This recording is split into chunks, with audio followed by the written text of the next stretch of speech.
गणपती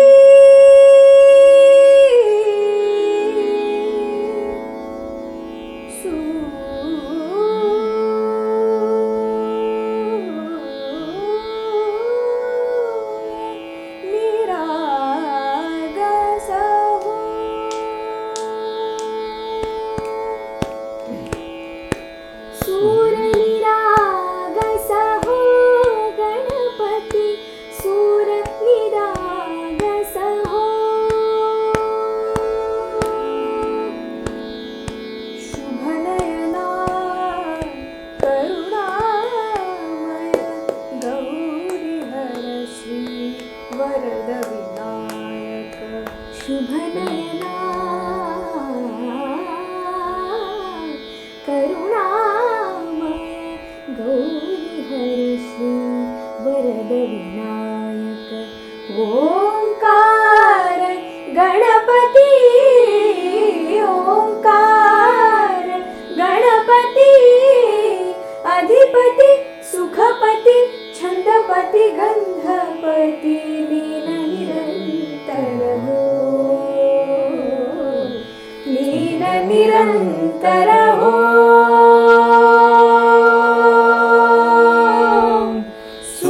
सूरनिरागस हो सूरनिरागस हो गणपती सूरनिरागस हो मोरया मोरया गणपती बाप्पा मोरया मोरया मोरया गणपती बाप्पा मोरया गजवदना तू सुख करता गजवदना तू दुःख हरता गजवदना मोरया मोरया मोरया मोरया गणपती बाप्पा मोरया गजवदना तू सुख करता गजवदना तू दुःख हरता गजवदना मोरया मोरया सूरनिरागस हो गणपती सूरनिरागस हो. वाह, क्या बात. रसिका हो नमस्कार. रंगभूमी मीडिया अँड एंटरटेनमेंट निर्मित द पब्लिक ब्रॉडकास्ट प्रस्तुत ऑल दी बेस्टच्या तिसऱ्या भागात आपलं मनपूर्वक स्वागत. रसिका हो, आपण या शोमध्ये अनेक कलाकारांना भेटत असतो, त्यांच्याशी हितगुज करत असतो. काही कलाकारांच्या कलाकारीनं त्यांच्या अदाकारीनं आपण भारावून जातो. असेच दोन खूप कमी वयाचे कलाकार यांच्याशी आज आपण बातचीत करणार आहोत. अहमदनगरच्या अंजली आणि नंदिनी गायकवाड या भगिनींशी. अंजली, नंदिनी, मनपूर्वक स्वागत. धन्यवाद. आज आपल्याला अनेक प्रकारच्या गप्पा करायच्या आहेत, पण मला सुरुवातीला एक गोष्ट सांगायची तुमच्या संगीत कलेबद्दल, तुमच्या प्रवासाबद्दल किंवा तुमच्या लोकप्रियतेबद्दल. सर्वश्रुत आहे, सगळ्यांना सगळ्याच गोष्टी माहिती आहेत. मला एक गोष्ट जाणून घ्यायची महत्त्वाची, की तुमचं बालपण कसं होतं? कारण अगदी सुरुवातीलाच बालपणातच तुझा संगीत प्रवास सुरू झाला. तुझाही संगीत पर्वामध्ये तुमची पहिल्यांदाच सारेगमपापासून तर संगीत सम्राटपर्यंत तुमचा दोघींचा प्रवास सोबत होत होता. पण या प्रवासातच तुम्ही लहानाच्या मोठ्या झाल्या. तुमच्या बालपणातल्या काही मिस झालेल्या गोष्टी असतील, मला बालपणाबद्दल सांगा प्लीज. येस, तुम्ही जसं म्हणलात तसं बालपणापासूनच आम्हा दोघींचाही सांगीतिक प्रवास सुरू झालेला आहे. आणि टी व्ही शोच्या आधी म्हणजे लहानपणापासूनच आमचा प्रवास सुरू झालेला आहे. आणि पहिल्यांदा तर दीदीला संगीताची आवड निर्माण झाली माझ्या अगोदर. आणि मग जसं जसं ती गात गेली तिचं मी ऐकत गेले आणि मग तसं तिचं अनुकरण मी करत गेले. तसं तसं मग आम्हा दोघींनाही संगीताची आवड निर्माण झाली. आणि लहानपणापासूनच आमचे बाबाच आमचे गुरु आहेत. आणि ते जसं घरात ते पहिल्यांदा क्लास घ्यायचे मुलांचे, तर ते ऐकून ऐकून आम्हा दोघींना आवड निर्माण झाली. आम्ही त्या क्लासमध्ये यायचो, गाणे ऐकायचो, तर त्यांचे गाणे ऐकून आम्हाला पण एक लय निर्माण झाली आमच्या. आम्ही डोलाला लागायचो, गायला लागायचो त्यांच्याबरोबर. तर बाबांना थोडं थोडं कळायला लागलं की हे गाऊ शकतात, सुरात गाऊ शकतात, तालात गाऊ शकतात, त्यांना ताल कळतोय, सूर कळतोय. तर बाबांनी ते आमच्या दोघींमध्ये ओळखलं आणि मग तिथून आमचा प्रवास सुरू झाला. आम्ही तिथून बाबांकडून शिकत गेलो आणि अजूनही शिकतोय. आणि तोच प्रवास आता चालू आहे. नंदिनी, तू काय सांगशील तुझ्या बालपणाबद्दल? अगदी अंजली जसं म्हणाली तसं मी खूप लहान असतानापासून बाबांनी मला शिकवायला सुरुवात केली. खरं तर म्हणजे मी अगदीच लहान होते, 1-1.5 वर्षाची होते आणि घरात क्लासेस. तू मोठी आहेस? हां, मी मोठी आहे, अंजली लहान. घरात क्लासेस सुरू असायचे आणि बाबांनी काही वाजवलं किंवा कुणी म्हणत असताना काही चुकलं समोरून की मी पटकन आतून येऊन काहीतरी ते म्हणून दाखवायचे किंवा ते बरोबर करून जायचे. म्हणजे तुझी सुरुवात होती. येस, इतकी कानाला सवय झाली होती. आणि ते बाबांना कुठेतरी वाटलं की बाबा काहीतरी म्हणजे सूर आहे हिच्यामध्ये किंवा काहीतरी करू शकते, म्हणून मग त्यांनी सुरुवात केली मला शिकवायला.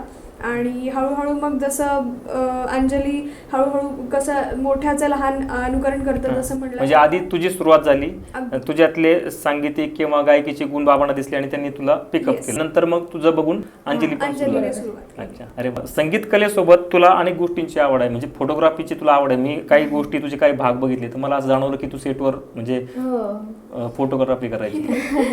मला फोटोग्राफी खूप आवडते आणि जास्त करून माझे काढण्यापेक्षा मला दुसऱ्यांचे फोटो काढायला आज सेल्फीचा जमाना आहे, परंतु दुसऱ्यांचे फोटो जास्त आवडतात. मला खूप आवडतात काढायला.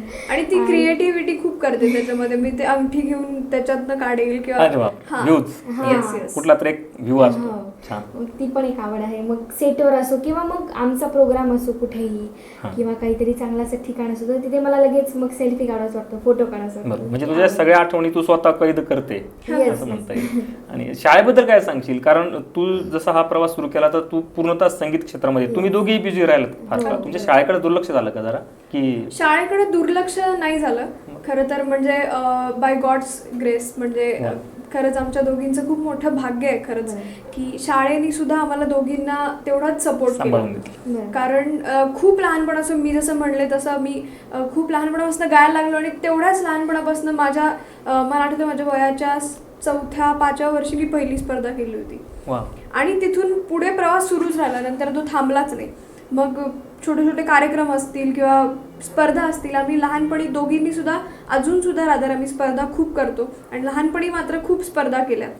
त्या स्पर्धांनीच तुम्हाला पुढे पुढे अगदी अगदी अगदी येस. आणि त्याच्यामुळे कसं व्हायचं, उलट शाळेमधनं प्रोत्साहन मिळायचं. म्हणजे माझा कुठल्या स्पर्धेमध्ये नंबर आला किंवा काही प्राईज मिळालं की माझं पहिल्यांदा असं असायचं की आता उद्या सकाळी उठल्या पटकन 7 वाजता शाळेत जायचं आणि ते बक्षीस घेऊन दाखवायचं. आणि खाली जेव्हा प्रेयर असते तेव्हा ते शाळेमध्ये शिक्षक सांगायचे की आपल्या ते ठरलेले आपल्या शाळेची ती स्फूर्ती होती. म्हणजे लहानपणापासून खूप प्रोत्साहन मिळत गेलं सगळ्यांकडूनच. रादर क्लासला जे मोठे मोठे मंडळी यायचे तर त्यांच्या समोर आम्ही कधी कधी पप्पा मुद्दा म्हणून की बाबा आज हे बसवले, मग आज हे तू गाऊन दाखव. मग ते गाऊन दाखवलं की कोणीतरी मग चॉकलेट द्या किंवा टाळ्या वाजवा छान. मग ते अजून छान वाटायचं की अरे हे आपल्याला छान येतं किंवा जमतंय हे. तर अजून मग पुढे पुढे असं शाळेने खूप सपोर्ट केला. आमच्या दोघींची शाळा एकच आहे का? येस, आनंद विद्यालय. वा, छान. म्हणजे शाळेचं सुद्धा तितकंच तुमच्या योगदान आहे तुमच्या या प्रवासामध्ये.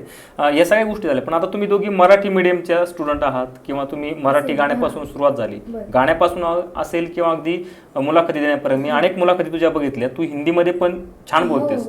मला हे सांग, तू काही गाणे पण म्हणाली, गाण्यावर नंतर येऊ आपण. तू हिंदी भाषा किंवा अनेक बाकीच्या भाषा ज्या तू गाण्यामध्ये नंतर वापरल्या, तू कशी भाषा अवगत केली ही सगळी? हिंदी भाषा म्हणजे ही एक अशी भाषा आहे की ती शिकावी नाही लागत, ती ऐकून येतेच म्हणजे कोणालाही. आणि हिंदी भाषा ही शिकायलाच पाहिजे सगळ्यांनाही, कारण की मराठी सोबत हिंदी असतेच. म्हणजे हिंदी अनेकदा महाराष्ट्रबाहेर तर उपयोगी येतेच.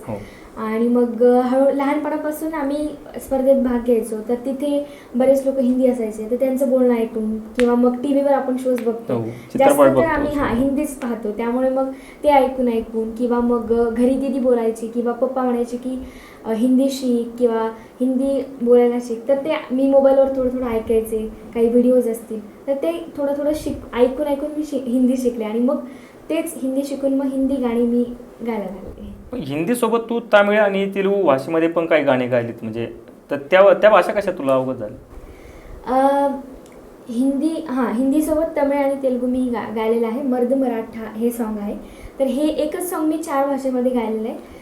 तर तमिळ आणि तेलुगू याचा किस्सा मी एक थोडक्यात सांगते फक्त. तमिळ आणि तेलुगू ती शिकली नाहीये. ती म्हणजे जेव्हा रेहमान सरांकडे ती गायली तेव्हा हे काहीच नव्हतं, संगीत सम्राट नाही, सारेगम नाही. त्याच्या आधी एक तिचा हे सुरानो चंद्रवा हे जे नाट्यगीत आहे त्याचा एक छोटासा एका कुठल्या तरी शाळेत मला वाटतं स्पर्धा झाली होती आणि त्याचा व्हिडिओ व्हायरल झाला अच्छा. होता आणि तो व्हिडिओ कसं काय माहित नाही, तो रहमान सरांकडे पोहोचला आणि सॉरी तो आधी कृष्णन म्हणून आहेत त्यांच्याकडे पोहोचला आणि ते रहमान सरांचे खूप जवळचे संबंध होते. ते दोघं परभाषिक आहेत. हा, परभाषिक, चेन्नईचे आहेत ते. सो त्यांनी रहमान सरांना एका टूर मध्ये कुठल्या तरी तो व्हिडिओ दाखवला आणि त्या रहमान सरांना तिचा आवाज खूप आवडला आणि मग त्यांनी तिला बोलून घेतलं आणि मग ते मध्य मराठाचं गाणं झालं आणि ते 3 भाषांमध्ये अजून करायचं होतं, तमिळ, तेलुगू आणि मराठी. मला वाटतं 4 भाषेमध्ये झालं. हिंदी, तमिळ, तेलुगू आणि मराठी. त्यांचा एक पवईमध्ये स्टुडिओ आहे, तर हिंदी भाषेतलं ते त्या स्टुडिओमध्ये झालं आणि बाकी 3 भाषेतलं गाणं चेन्नईला त्यांच्या दुसऱ्या स्टुडिओमध्ये. आणि त्याच्या 2 भाषा होत्या, तमिळ आणि तेलुगू. त्या फक्त लिहून दिल्या होत्या तिला हिंदीमध्ये आणि ते फक्त वाचून ती गायली होती. जसं आपण संगीताचं नोटेशन म्हणतो तसंच तुला असेल, कारण ती भाषा तुला माहिती नव्हती. भाषा माहित नव्हती. ही 2 गाणी मी रहमान सरांच्या मुलाबरोबर म्हणजे A.R. अमीन त्याच्याबरोबर मला त्याबद्दल ही विचारायचं, कारण A.R. रहमान सारख्या दिग्गज संगीत दिग्दर्शकाकडे काम करावं असं अनेकांचं स्वप्न असतं आणि तुमच्या अगदी बालपणात सुरुवातीलाच तुम्हाला ते स्वप्न साकारावं. काय म्हणजे अनुभव काय होता रहमानजी सोबत काम करण्याचा? खूपच मेमोरेबल हा अनुभव होता आणि मी काय दडपण आलं का? विचार सुद्धा दडपण म्हणजे तिला दडपण येण्यासारखं म्हणजे माझं काय सांगू आता, म्हणजे खूप लहान होते मी. हो, म्हणजे तुला इतकी निरागस होती की दडपण हा शब्दही माहित नसेल. नाही, तिला A.R. रहमान कोण आहेत किंवा केवढी मोठं व्यक्तिमत्व आहे ते हे तिला त्याच्याबद्दल कल्पनाच नव्हती. एवढंच माहिती होतं की A.R. रहमान सर आहेत ते, तेवढं मला माहित नव्हतं. आणि मग आम्हाला त्यांनी स्टुडिओत बोलवलं आणि मग ते आले समोर. मग मला कळलं नाही ना, म्हणजे असं झालं की आले बा.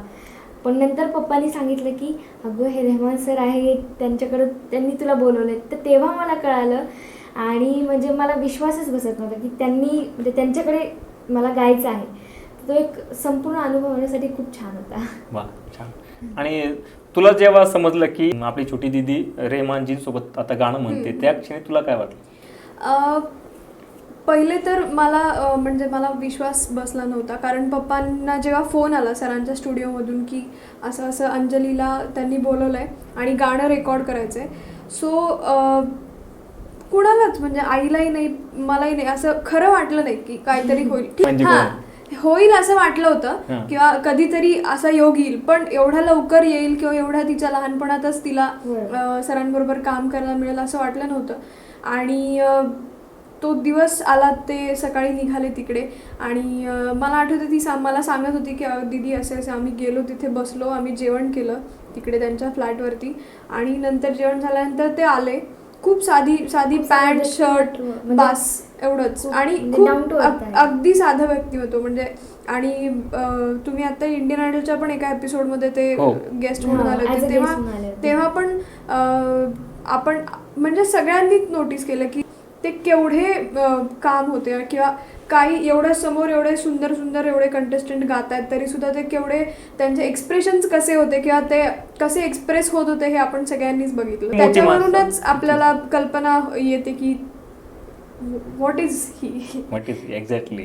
आणि खरंच हे माझ्यासाठी सुद्धा खूप म्हणजे माझ्यासारखी जे काही रसिक आहेत किंवा तुमचे चाहते आहेत त्या प्रत्येकासाठी हा एक सुखद धक्का होता की A.R. रहमान सोबत आपली नगरची एक कन्या आणि गाणं गाते. खूप आणि खरंच नशीब आहे तुझं. याबद्दल अजून महत्वाची गोष्ट की सारेगमपा हा जेव्हा कॉन्टेस्टमध्ये तुम्ही दोघी सामील होत्या तर तुमचा दोघींचा प्रवास सोबतच सुरू झाला. दोघी नंतर तुम्ही संगीत सम्राट दोघी विनर आहात तुम्ही, म्हणजे दोघींनाही तो मिळालाय.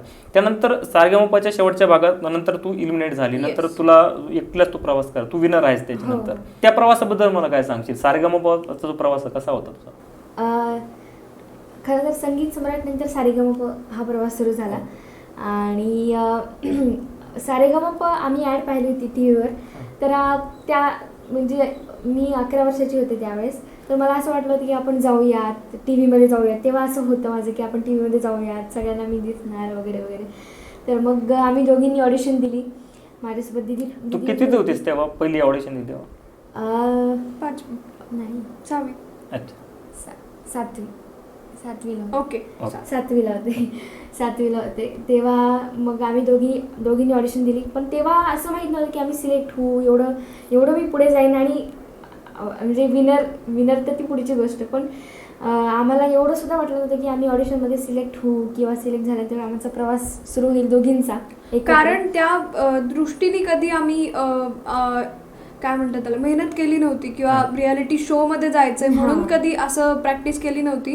पण त्याच्याच तुमची बरोबर प्रॅक्टिस झालेली होती, परंतु ती तुम्हाला माहित नव्हतं की त्या दर्जाची प्रॅक्टिस असेल, आपण ती सिलेक्ट हा करू. नाही, त्याच्याबरोबर मला असं म्हणायचं की त्याच्यासाठीची केलेली प्रॅक्टिस नव्हती. पण सुगम संगीत असेल किंवा आमचे बाबा शास्त्रीय संगीत शिकवतात, तर त्याच्यासोबतच सुगम संगीताचं सुद्धा खूप प्रचंड कमाल नॉलेज आहे पप्पांना. सो त्याच्यामुळे खरं तर मला असं वाटतं की आम्ही ते प्रशिक्षण तुम्हाला सगळं प्रशिक्षण घरातच मिळालेलं होतं आणि त्या संगीत त्या नॉलेजमुळे तुम्हाला ते सहज तुम्हाला फायदा झाला. अच्छा अच्छा. आता तू मोठी आहेस, तू लहान आहेस. आता बाबांच्या बाबतीत जर मी जरी ऐकलं, मी कधी जर कॉल केला तर त्यांचा आवाज ऐकून मलाच भीती वाटते. खरं सांग, या अर्थाने की ते खूप स्ट्रिक्ट आहेत. एक संगीत शिक्षक म्हणून असं शिस्त असतातच, परंतु सर जास्त स्ट्रिक्ट आहेत. मलाही थोडंसं दडपण येतं, एक आदरयुक्त भीती वाटते.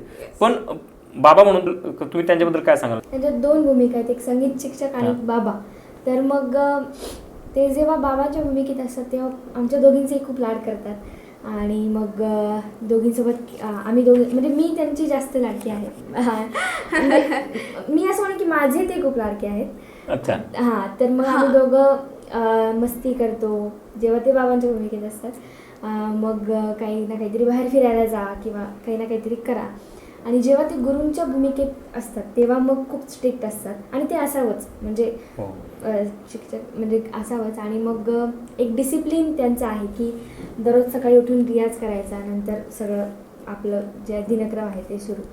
तर मग स्ट्रिक्ट आहेत. आणि मग बरीच काही बंधनं आहेत की थंड खायचं नाही किंवा रियाजाचाच भाग समजावा लागेल. हां, रियाजाचाच भाग, तेलकट खायचं नाही. तर ते सुरुवातीला आम्हा दोघी नाही असं वाटायचं की का बरं असं आम्हाला खायचंय नाही का आमच्या आवडीचं. आता समजत असेल का असं? आता समजते की हे किती महत्त्वाचं आहे की आपण त्याच्यावर ते जर अवॉइड केलं तर किती आपल्याला फायदा होईल आपल्याला पुढच्या करिअरमध्ये. तर ते आत्ता समजते आणि ते आम्ही अवॉइड करतो आणि आमच्या संगीतावर आमचा फोकस आहे. म्हणजे हे सगळं श्रेय जे सगळ्यात जास्त जातं ते बाबांना. येस बाबांना. तू काय सांगशील म्हणजे बाबांच्या बाबतीतला अनुभव? आयुष्यात ज्या 2 भूमिका महत्त्वाच्या असतात, बाबा किंवा गुरु, ह्या दोन्ही एका व्यक्तीच्या थ्रू आम्हाला भेटलेल्या आहेत. त्याच्यामुळे हे खूप मोठी भाग्याची गोष्ट आहे खरं तर पहिले आमच्यासाठी. आणि बाबांचं म्हणलं तर ही म्हणली तसं ते खूप आम्ही मस्ती करतो एकत्र तिघं आणि पहिल्यापासून एकत्र राहतोय आम्ही. सवय खूप एकत्र, कारण कुठे कार्यक्रमाला गेलं की एकत्र जा. म्हणजे तुमचं गुरुकुलच आहे, बाबा म्हणजे गुरुकुलच. येस अगदी. तर असं वातावरण असल्यामुळे पण जेव्हा गुरु असतात किंवा जेव्हा ते आम्हाला शिकवतात तेव्हा ऑफकोर्स ते त्याच भूमिकेमध्ये स्ट्रिक्ट डिसिप्लिन असतं. आणि हे काही जे बंधनं आहेत किंवा थंड काय तेलकट वगैरे, तर हे आता बंधनं वाटतच नाहीत. आता बंधन वाटत नाही. बरोबर. आता ते सवय होऊन गेली आणि त्याचं ती शिस्त तुम्हालाही लागली आणि तो मोह पण होत नाही की बाबा काही खावं वगैरे. आता एवढी सवय झाली आहे त्या सगळ्याची. छान. मला तुझी सगळ्यात लोकप्रिय ठरलेली एक बंदिश आठवते, मला ऐकायची थोडीशी. दिल की तपिश प्लीज.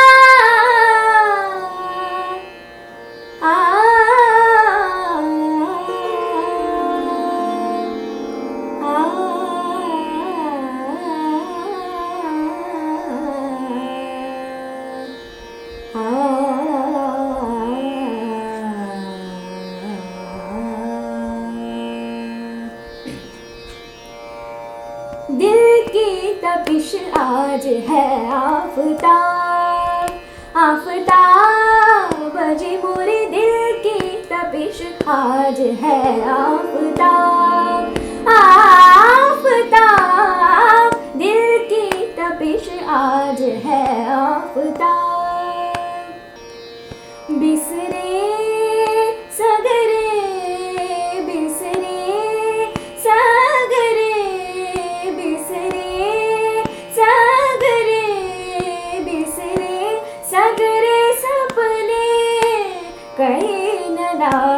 में, ये आज मोर दिल की तपिश, आज है आफताब, आफताब, दिल की तपिश आज है आफताब। सरे गम पधा पम गरे गम गरे सरे तनी, सरे गम प रे गम पधा गम पधनी म पधनी सा, दिल की तपिश आज है आफताब। सा ग प म प ध प नि रे म ग म प म ध सा ग रे ग म ग प नि रे सा रे ग रे सा नि रे सा ग रे म ग प म ध म नि रे सा नि रे सा, दिल की तपिश आज है आफताब, है आफताब, है आफताब।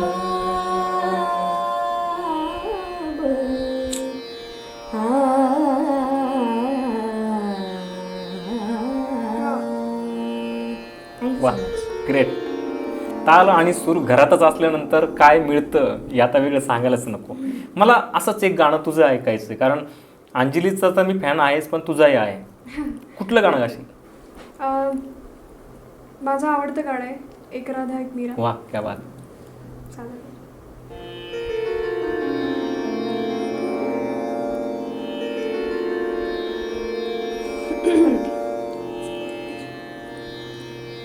एक राधा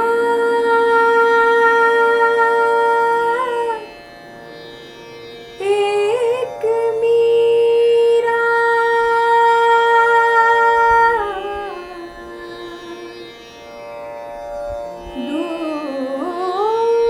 दोनों ने शाम को चाहा,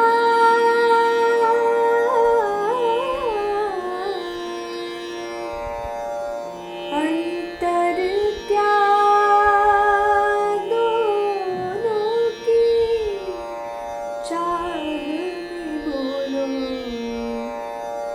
अंतर क्या दोनों की चाह में बोलो। एक प्रेम दीवानी, एक दरस दीवानी, एक प्रेम दीवानी, एक दरस दीवानी।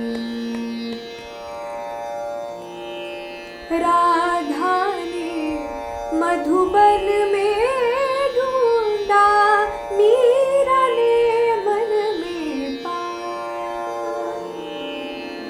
राधा जी से खो बैठी वो गोविंद, मीरा हाथ बिकाया। एक मुरली एक पायल, एक पगली एक घायल, अंतर क्या दोनों की प्रीत में बोलो। एक सूरत लुभानी, एक मूरत लुभानी, एक प्रेम दीवानी, एक दरस दीवानी, एक प्रेम दीवानी, एक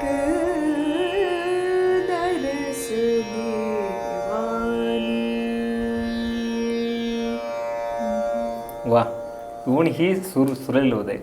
मला सांग, सगळ्यात महत्त्वाचा क्षण मला विचारायचा, इंडियन आयडॉलसाठी तू सिलेक्ट झाली त्या क्षणी तुला काय वाटलं होतं? इंडियन आयडलचा हा पूर्ण प्रवास माझ्यासाठी खूपच एक मेमोरेबल होता. आणि खूप मोठं स्टेज, खूप मोठं प्लॅटफॉर्म आहे हा इंडियन आयडल हे. आणि त्या शोमध्ये मी सिलेक्ट झाले, खूप मोठी म्हणजे मला म्हणजे मी विचार केला नव्हता की मी सिलेक्ट होईल, इतक्या पुढे जाईल. तर खूप मोठी गोष्ट आहे माझ्यासाठी ही. आणि आम्ही दोघी ॲक्च्युली ऑडिशनसाठी आलेलो होतो, पण टॉप 15मध्ये मी सिलेक्ट झाले, ही सिलेक्ट नाही झाली. तर पण दीदीने मला फार सपोर्ट केला खूप. दीदीनी पप्पांनी. तू सिलेक्ट झाली म्हणजे ती सिलेक्ट झाल्यासारखं. तर हा प्रवास खूप छान होता सुरुवातीपासून ते आतापर्यंत. 6-6.5 महिने हा प्रवास होता. मुंबईतच आम्ही होतो आणि खूप मोठा प्लॅटफॉर्म आहे हा. या प्लॅटफॉर्मवर मला गाण्याची संधी मिळाली, खूप छान वाटलं, खूप शिकायला मिळालं सगळ्यांकडून, जजेस असो किंवा माझे अनेक दिग्गज लोक त्या निमित्ताने तुला ॲज अ भेटले. गेस्ट म्हणून सगळे दिग्गज लोक, रेखाजी असो, हेमा मालिनीजी, तर सगळ्यांकडून काही ना काहीतरी शिकायला मिळालं. आणि सगळ्यांमध्ये म्हणजे सगळ्या कंटेस्टंटमध्ये मी एक सगळ्यात लहान वयाची तू लहान होतीस, ही होते. नोंद आहे. हो, त्यामुळे मग सगळ्यांकडूनच खूप शिकायला मिळालं. आणि खूप एक आठवणी माझ्यासोबत मी घेऊन आले तिकडून. आणि इतक्या लहान वयात मला सगळ्यांना पाहायला मिळालं समोर, जे की मी फक्त पिक्चरमध्ये पाहायचे किंवा जे जे जुने पिक्चर आहेत. म्हणजे समजा रेखाजींचं आपल्या आहे. आयुष्यात इतकं सुंदर, म्हणजे हे स्वप्नात वाटलं नसेल तुला कधी इतकं हो, सुंदर. बरोबर आहे, बरोबर आहे. आणि आपण जे पिक्चर पाहतो किंवा मी जुने पिक्चर मला खूप आवडतात, तर हो. ते जे ॲक्ट्रेसेस आहेत तर त्या टीव्हीत जे पाहायचो आम्ही ते खरं रिअलमध्ये त्यांना रेखाजींना तू भेटली होतीस. येस येस, रिअलमध्ये आपण त्यांना त्यांनी प्रत्यक्षात तुला जेव्हा एक पाहतो. गाणं, त्यांच्या मनातलं गाणं गायला सांगितलं होतं ना त्यांनी हो, तुला? दिल की तपिश, हो, त्यांनी तेच. तीच फरमाईश केली होती. तर त्या एपिसोडला मला खूप म्हणजे त्यांच्या समोर माझं गाणं झालं हीच फार खूप मोठी गोष्ट आहे. आणि माझं गाणं झाल्यानंतर त्यांनी मला स्टँडिंग ओवेशन दिली, माझी नजर काढली त्यांनी. वा. आणि ती एक म्हणजे विसरूच शकत नाही मी ती एक अविस्मरणीय. गोष्ट, म्हणजे अविस्मरणीय आहे. आणि खूप सारे अनुभव मला शिकायला मिळाले, बघायला मिळाले, खूप मोठी गोष्ट. छान. मी आईबद्दल विचारलंच नाही, म्हणजे तुला बाबाबद्दल विचारलं, ताईबद्दल तू बोलली, तूही तुझ्या दीदीबद्दल बोलली. मला आईबद्दल काय सांगशील? आईचं तुमच्या यामध्ये खूप मोठं योगदान आहे. पप्पांचं जेवढं योगदान आहे ना, तर त्याच्यापेक्षा सुद्धा जास्त योगदान आईचं आहे मी म्हणेन. कारण आपण म्हणतो किंवा असं खूप खूप जण म्हणतात किंवा खूप मोठे मोठे कलाकार आहेत ते म्हणतात की एखाद्या कलाकाराला सांभाळणं ही सोपी गोष्ट नसते.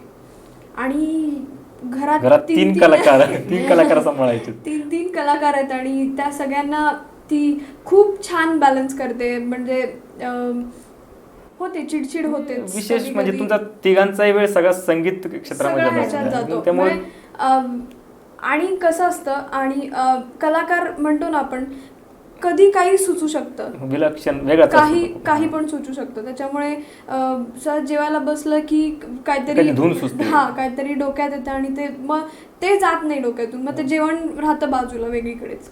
मग अशा खूप, ही तर एक गोष्ट झाली, अशा खूप गोष्टी आईला सहन कराव्या लागतात आमच्या.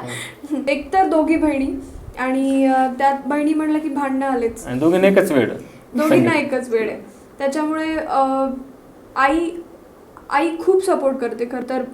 काही जणांचं असतं की, किंवा आपण बऱ्याच ठिकाणी बघतो की घरातनं सपोर्ट नसतो. आता इथे तर घरातच सगळं आहे, पण आईचा सुद्धा तेवढाच सपोर्ट आहे. कधी कधी बाबांचा असं होतं की आमच्या बाबतीत त्यांना जरा थोडंसं माहिती असतं की बाबा आज रियाज करणार नाहीत किंवा आज जरा थकल्यात पोरी.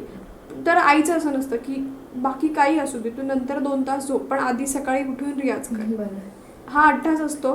आणि मला सांगायला आवडेल की आई खूप आधीपासून, खूप लहानपणापासून आमच्या दोघींना ऐकते. त्याच्यामुळे बाबांपेक्षा सुद्धा किंचित थोडा जास्त कान तिचा तयार आहे.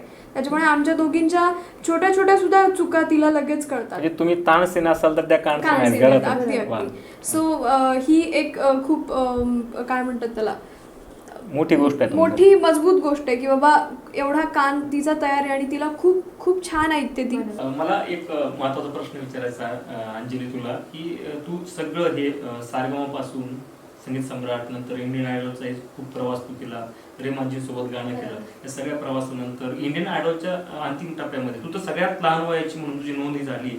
त्यामुळे फक्त नगरकर नाही, फक्त महाराष्ट्र नाही, देशभर तुझं कौतुक होत राहील. पण अचानक जेव्हा तुला समजलं की इंडियन आयडॉलच्या टीम मधून तू इलिमिनेट झाली, त्या क्षणी तुझं रिॲक्शन काय होतं? जेव्हा माझं एलिमिनेशन झालं तेव्हा माझ्या डोक्यात म्हणजे काही विचार नव्हते की माझं कोणाचं एलिमिनेशन होईल किंवा माझं झालं तर काय करायचं, असं नव्हतं. माझा एकच माझे पॉझिटिव्ह माइंडने मी विचार केला की आता ही सुरुवात आहे आपल्या करिअरची, अजून खूप करायचं. आणि मी म्हणजे एवढ्या लहान वयात एवढी मोठी प्रसिद्धी मला मिळाली. सगळ्या लोकांनी भरभरून खूप प्रेम केलं माझ्या संगीतावर, माझ्यावर, आणि खूप आशीर्वाद मला मिळाले. आणि काय पाहिजे आपल्याला आयुष्यात, आणि अजून खूप करायचं आहे आपल्याला. तर एक पॉझिटिव्ह माइंडने मी विचार केला. आणि मग आपल्यासोबत या सगळ्या आठवणी आपण घेऊन जातो आणि जे आपण शिकलो आहे या प्रवासात, तर हे आपल्याला पुढेही कामी येणारच आहे. तर हा एक विचार केला आणि मग सगळ्यात कमी वयात सगळ्यात मोठा ऐवज तुला मिळाला असा विचार बरोबर. घेऊन तू तिथून निघाली. हां. खूप छान. आणि नक्कीच हा प्रवास जो आतापर्यंत घडला त्याहीपेक्षा खूप मोठा प्रवास तुझा बाकी आहे. हे सगळे प्रवास असाच सुंदर होत राहो. तू आपल्या ऑल द बेस्टच्या शोमध्ये तुम्ही दोघी आलात, मला खूप आनंद वाटलाय तुमचं आणि दोघींचं. थँक्यू सो मच फॉर इन्व्हाइटिंग अस. खूप छान वाटलं आम्हाला. मलाही खूप छान वाटलं, मजा आली. आणि तुम्हाला आमच्या रंगभूमी परिवाराकडून आणि द पब्लिक ब्रॉडकास्टच्या वतीनं तुमची खूप खूप आभार आणि तुम्हाला all the best. Thank you so thank you much. So much. Thank you. तर रसिक हो, आमचा हा एपिसोड आपल्याला कसा वाटला हे आमच्या कमेंट बॉक्समध्ये नक्की कळवा. आणि आमचा हा ऑल द बेस्ट कार्यक्रम लाईक करा, शेअर करा आणि सबस्क्राईब करा. आणि बघत राहा ऑल द बेस्ट.